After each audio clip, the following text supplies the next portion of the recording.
On la refait. Bonjour Louis-Paul Mathian. Merci. Bonjour. Au sujet de votre ouvrage Revenez à Dieu, le 21e siècle sera mystique, édité par ASFX, Association Saint-François-Xavier. On est dans une semaine particulière de la religion catholique actuellement. Vous pouvez nous expliquer un petit peu? Oui, c'est surtout au niveau de la cathédrale de Grenoble, où il y a une mission, la mission qui s'appelle Mission Bonne Nouvelle, où il y a beaucoup de jeunes qui, pendant 4-5 jours, vont effectivement rentrer dans une période où ils vont essayer d'évangéliser autour d'eux, avec donc des contacts avec les passants, pour voir comment améliorer la foi en Jésus-Christ. Ok.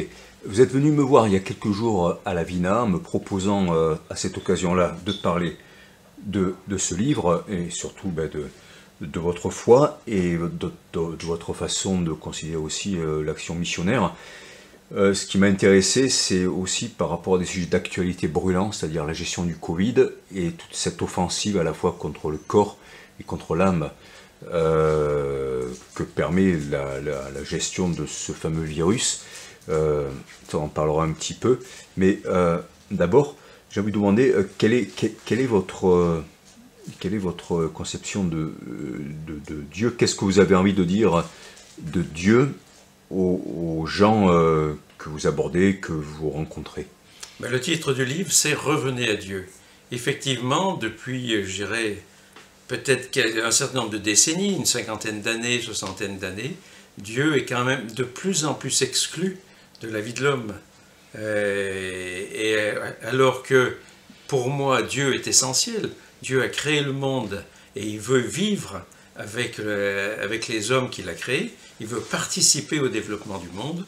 Et bien, de plus en plus, les personnes, les savants, beaucoup disent « Dieu, on n'a plus besoin de toi. On est suffisamment grand maintenant, on se débrouille, on va faire toutes les inventions possibles, etc. et devenir les maîtres du monde, et nous n'avons plus besoin de toi. » Alors que pour moi, Dieu existe, et je le connais à travers la Bible, je le connais à travers des expériences personnelles, et je souhaite le faire partager à d'autres. Très bien. Sur la 4e de couverture de l'ouvrage, on lit « Ce livre veut réveiller la foi en Dieu, en son Fils Jésus-Christ, au Saint-Esprit, en Marie, la Mère de Dieu, dans notre beau pays qui est la France, fille aînée de l'Église. » On a échangé très rapidement la dernière fois sur ces notions de Saint-Esprit, de Marie, Mère de Dieu. Là, j'aimerais juste qu'on parle un petit peu de cette dimension féminine, du féminin sacré dans l'Église de Marie. Pourquoi c'est important cette dimension qu'ont pu évacuer ensuite par exemple les protestants ou qu'on trouve moins... Alors dans l'islam, même si Marie est l'objet d'une grande admiration, pas d'un culte, hein, mais on considère comme très sainte, pourquoi Marie est si importante pour vous et dans le catholicisme? D'abord, effectivement, les femmes représentent quelque chose de très important pour moi. Et puis, Marie, je la fréquente depuis que je suis tout petit, et de plus en plus, je la sens comme une mère qui est proche. Et bon, après avoir fait pas mal de sanctuaires en France, j'ai été appelé à Medjugorje aussi, Medjugorje où Marie apparaît depuis une quarantaine d'années. Et c'est à Medjugorje où effectivement là, j'ai reçu un appel. À Medjugorje, on nous fait ouvrir un livre de messages et on nous dit ouvrez un livre de messages et lisez celui qui vous tombe sous les yeux. Et vous remplacez chers enfants par Louis-Paul. Donc j'ai lu un message en disant cher Louis-Paul, je t'invite à participer à mon plan à travers cette paroisse. Pour moi, cette paroisse, et d'ailleurs pour tous ceux qui m'accompagnaient et qui me connaissaient un peu, cette paroisse, c'était la paroisse de la Sainte Trinité à Grenoble, où je suis depuis que je suis arrivé à Grenoble il y a plus de 37 ans. D'accord. Je continue la lecture de la 4e couverture. Beaucoup d'hommes sont généreux, conformément au 2e commandement, aimez-vous les uns les autres, mais ils ignorent le 1er commandement, aimez votre Dieu. En effet, nous ne connaissons plus suffisamment Dieu, Jésus-Christ et son évangile, la bonne nouvelle. Connaître, donc, aimer Dieu comme premier commandement, ça permet aussi en deuxième commandement d'aimer le divin à l'intérieur de l'autre, finalement, quand on le regarde, et de commencer par le fondamental. C'est un peu ce que vous voulez dire? Ben, je dirais quand même que Dieu aussi est... on parle du Dieu trinitaire, on parle du Dieu en 3 personnes, et effectivement, ces 3 personnes avec lesquelles on peut être très proche. C'est pour ça que je fais bien d'ailleurs une distinction entre les 3 personnes, même si de temps en temps dans l'Église catholique on dit que le Saint-Esprit c'est un courant d'air entre le Père et le Fils. Moi je fais une distinction, et d'ailleurs la distinction existe bien dans la Bible. Donc c'est comme ça qu'effectivement j'ai pris connaissance de Dieu, et Dieu qui souhaite être aimé. C'est vrai qu'on peut se contenter du 2e commandement qui est d'aimer son frère, mais le 1er commandement est fondamental. Et il y a beaucoup de textes, de paroles qui disent faites appel à Dieu, aimez Dieu, priez Dieu, demandez-lui. Et c'est très important donc d'avoir cette relation avec Dieu. Et c'est un peu ce que je mets dans mon titre, la relation mystique. Et c'est vrai que, de par mes expériences, de par mon vécu, je reconnais qu'il y a une grande proximité avec Dieu. Alors, il y a une parole de l'Évangile que je trouve particulièrement forte, qui est « Cherchez la vérité et elle vous affranchira, elle fera de vous des hommes libres. Dieu est la vérité ». On dit dans l'hindouisme, il n'y a pas de religion supérieure à la vérité. Évidemment, il ne s'agit pas de vérité matérielle ou quoi, mais de la vérité ultime, de la vie, de la voie. Cette vérité, vous voulez la voir aussi, c'est-à-dire les vérités qui font mal, et aussi les vérités qui libèrent dans l'état actuel de la société. Votre ouvrage se termine par 2 séries, dans le chapitre 10 et dans le chapitre 11. La première série c'est « J'accuse » et la deuxième c'est « J'appelle ». C'est-à-dire, on voit que vous ne voulez pas vous raconter des histoires par rapport à l'état actuel du monde. Alors, dans ce « J'accuse », qui rappelle Zola un petit peu dans l'affaire Dreyfus. Tout à fait. Qui vous accusez, ou qu'est-ce que vous accusez sans attaquer nommément? J'accuse quand même tout le développement actuel du monde, où effectivement les technologies se développent à toute vitesse et ont tendance à mettre l'homme sous tutelle. Jésus est venu libérer l'homme, et on voit qu'aujourd'hui, avec toutes les technologies, on est en train de remettre l'homme sous tutelle, de savoir tout ce qu'il fait, avec tous les développements où on va pouvoir, par votre smartphone, savoir à chaque instant où vous êtes, ce que vous faites, qui vous rencontrez, etc. Ça devient vraiment de l'esclavage. Et effectivement, il y a aussi cette terrible histoire du Covid. Terrible histoire du Covid où aujourd'hui on nous assomme, on nous dit qu'il faut absolument se faire vacciner. Tous nos amis se vaccinent. Celui qui ne se vaccine pas est complotiste. Mais enfin, quand on voit que on a sorti un vaccin extrêmement vite, bien qu'il devait être prêt quand même depuis, je pense, un certain temps, alors qu'on ne soigne pas les gens. Aujourd'hui, encore, on nous parle du nombre de gens de vaccinés, on ne nous dit pas, on vient de sortir 10 000 lits ou 20 000 lits de réanimation, au cas où la troisième vague arriverait et qu'il faudrait soigner les gens. Non, on veut les vacciner à tout prix et non pas les soigner. Et c'est vrai qu'on devrait beaucoup plus avoir aujourd'hui des respirateurs, etc. Et faire, à la limite, sortir l'armée avec ses hôpitaux pour pouvoir soigner les gens. Sans parler des médicaments qui sont interdits alors qu'ils étaient validés depuis des dizaines d'années, et certains vraiment se livraient. Voilà. Oui. Vous parlez aussi de la création. Vous dites Dieu ne laissera pas sa création aller définitivement vers sa déshumanisation, et nous devons lui demander son intervention pour aller vers le bien et le beau par nos prières et par l'Eucharistie. Là, ça me fait un peu penser à la fameuse parole, hein, l'encyclique Laudato Si, qui a un peu, enfin, qui a même beaucoup reparlé de cette sacralité de la création.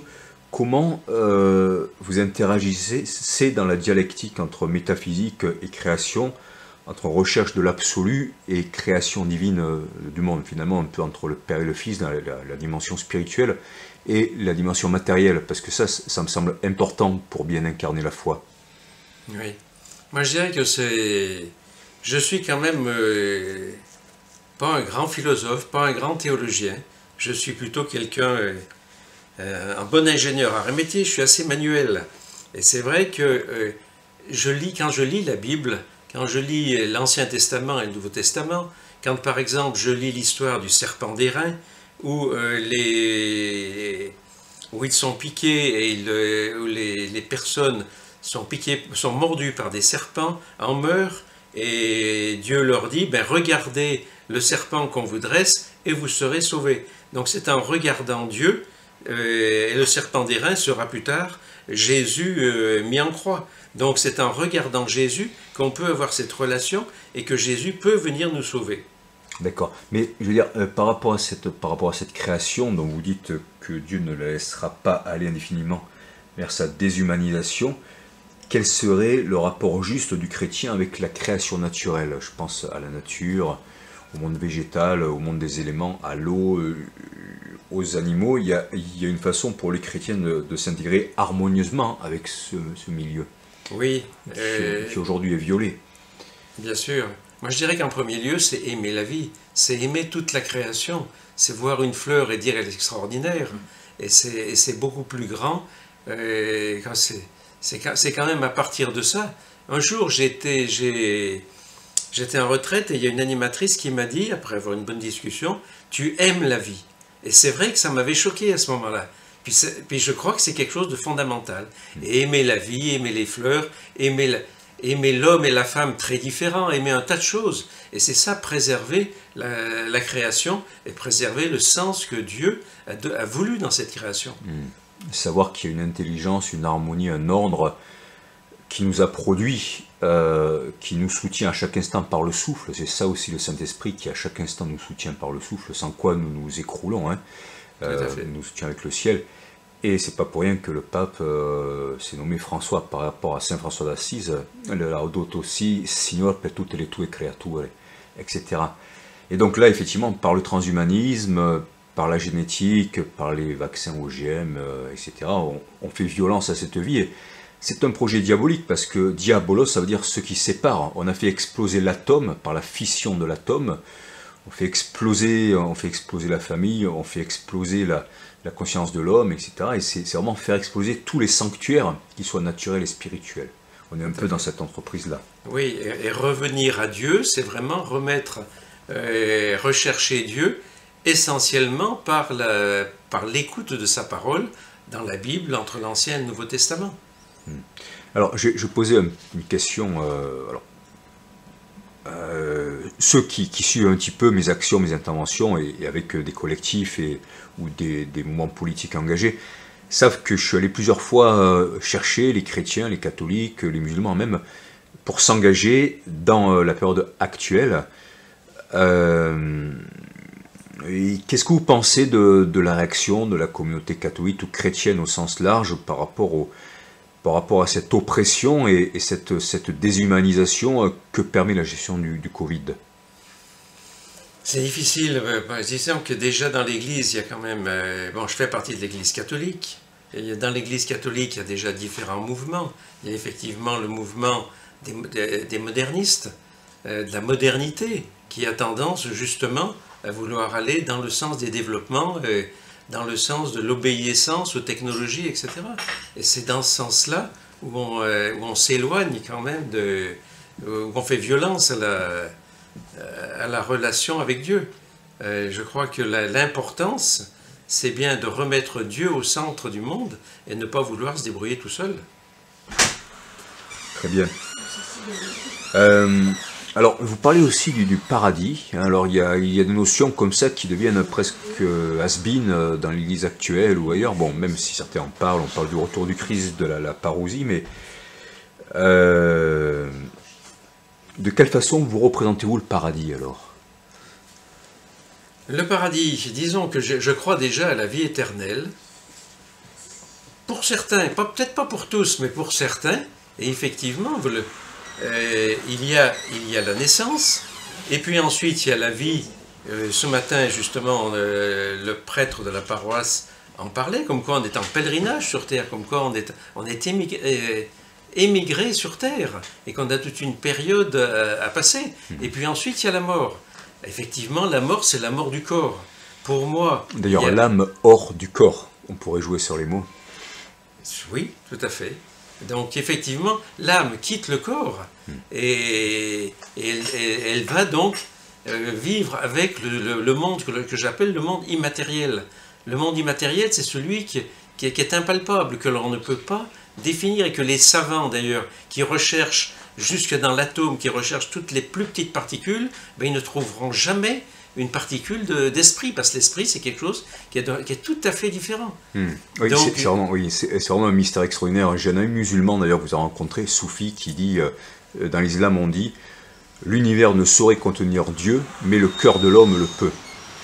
Et ça c'est le mystère de l'esprit. Oui, et cet esprit, il s'en va. Donc il s'en va dans ce monde de l'immatériel, rejoindre Dieu, rejoindre où habite Dieu, où habitent les anges, où habitent les esprits des morts, etc. Il y a quand même beaucoup d'esprits qui habitent dans ce monde et que l'on peut rejoindre. On peut rejoindre Dieu. Mais c'est quand on lit la Bible, on voit bien qu'on arrive dans ce paradis, dans ce monde immatériel, avec ce que l'on a vécu. C'est pas en passant de l'autre côté que brutalement tous les compteurs sont remis à zéro, qu'on est tous identiques et qu'on est tous dans le cœur de Dieu. Non, je regrette, je pense que réellement c'est ce que l'on a vécu sur terre qui se prolonge chez eux, là-bas. Et ceux qui auront aimé Dieu, eh bien, ils seront proches de Dieu. Ceux qui auront dit à Dieu, écoute, on n'a pas besoin de toi, tu n'existes pas, etc., je vois pas pourquoi ils arriveraient auprès de Dieu. Ils n'ont jamais rien demandé. Sauf si ça a été des gens bons toute leur vie et qui finalement, même sans croire, ont été plus proches de Dieu que peut-être des croyants qui, par leurs actes, n'ont pas été si proches de Dieu. Tout à fait, c'est vrai. C'est vrai que c'est par là qu'on peut rejoindre Dieu. Merci. Vous enjoignez à devenir mystique dans ce livre.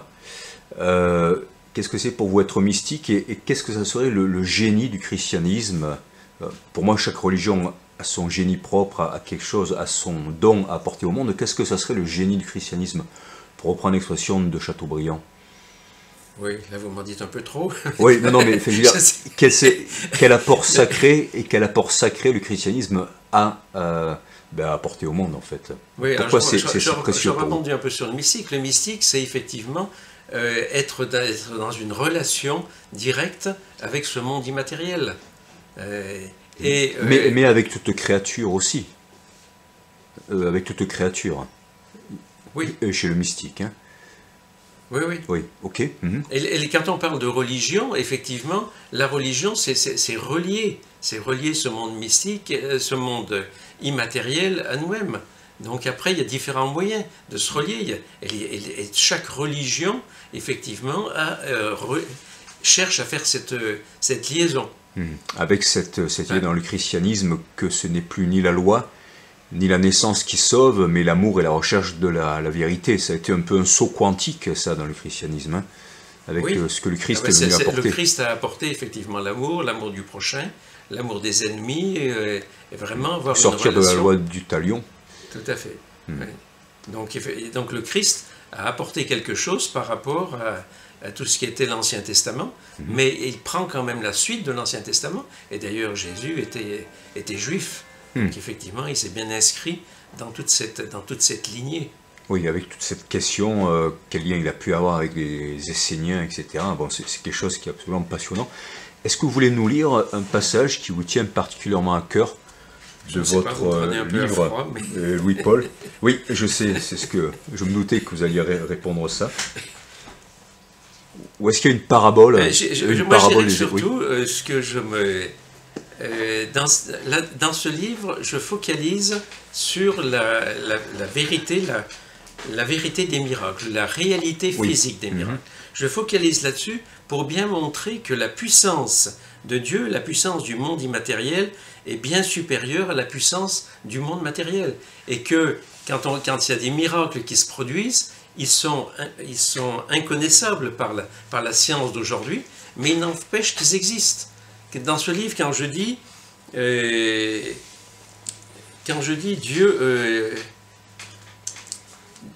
Dieu est...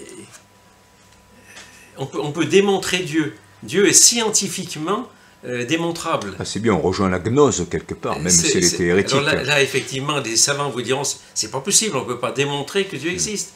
Mais quand une étude scientifique commence par des examens, on regarde ce qui se passe.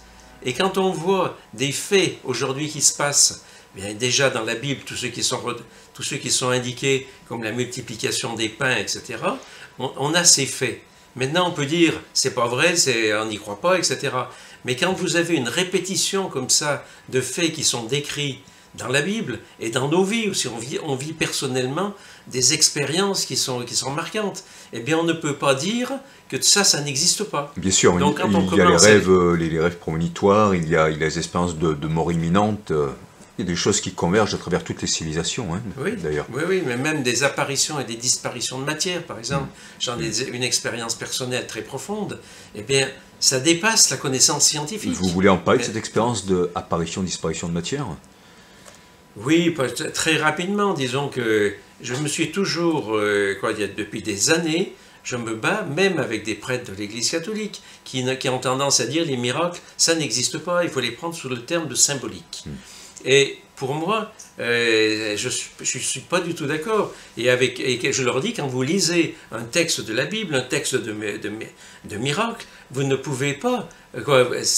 soit vous dites ce qui est écrit est faux, alors à ce moment-là, ce n'est pas la peine de croire à la Bible, soit, moi je dis qu'il faut croire ce qui est écrit. Et à ce moment, une fois, dans une période, je me disputais comme ça, avec un prêtre très précis d'ailleurs. Et dans ces moments-là, je suis allé voir ma cousine qui habite à Chaponneau, à côté de Lyon, a une croix autour du cou. Et cette croix, elle y tenait beaucoup, ça venait de son père, puis en plus ça s'est passé par ma sœur qui est décédée, etc. Il y a quand même déjà toute une histoire de cette croix. Et cette croix, elle l'avait autour du cou.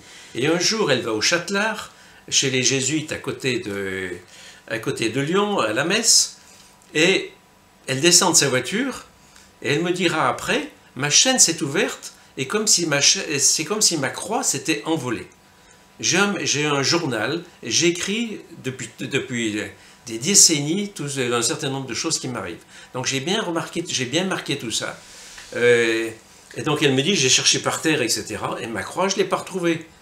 Donc elle me dit ça, bon, on a recherché ensemble le lendemain, on n'a jamais retrouvé cette croix, qui était sur un parking avec un peu d'herbe. Mais enfin, on aurait dû la retrouver. Bon, elle m'a dit, tant pis, voilà. Et puis 6 mois après, à une date très précise aussi par rapport à la conversion de son père, je vais la voir un dimanche chez elle, avec ma famille, on reste toute la journée.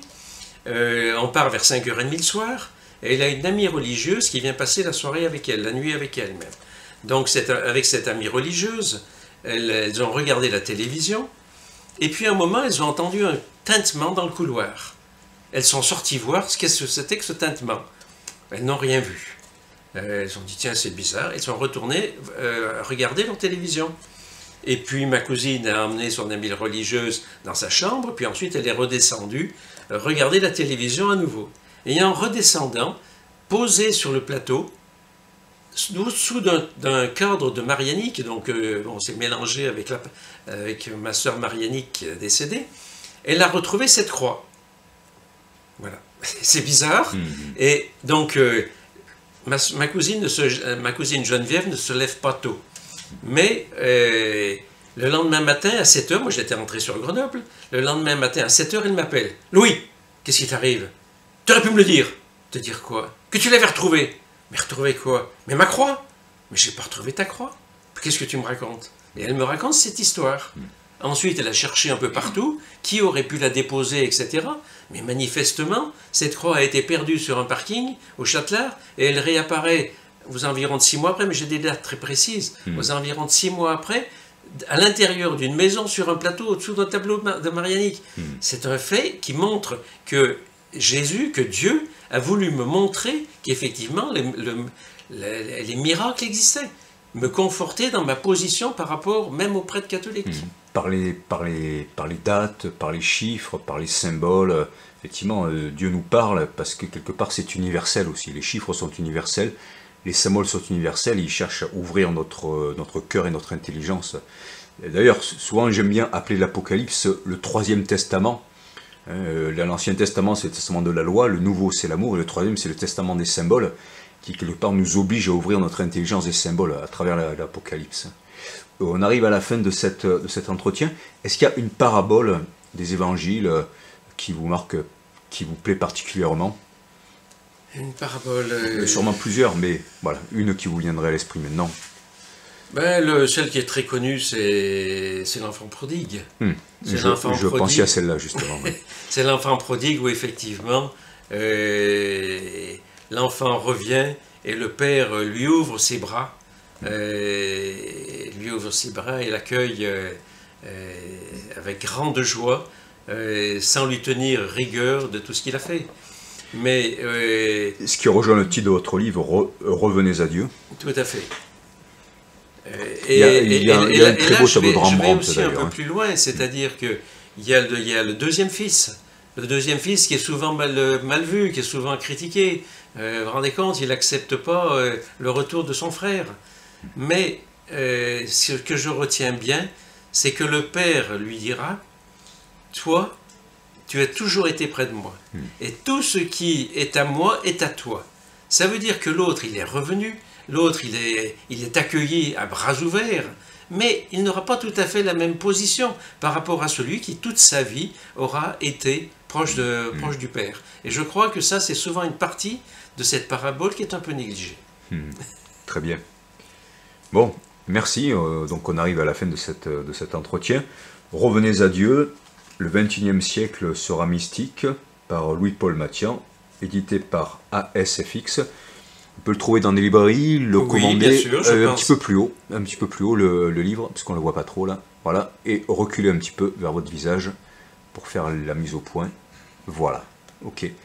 Oui, donc il est chez Artaud à Grenoble, il est aussi à la librairie Notre-Dame. Ok, et puis on peut en trouver aussi quelques exemplaires, on va en garder quelques exemplaires à la Vina, 12 place Notre-Dame.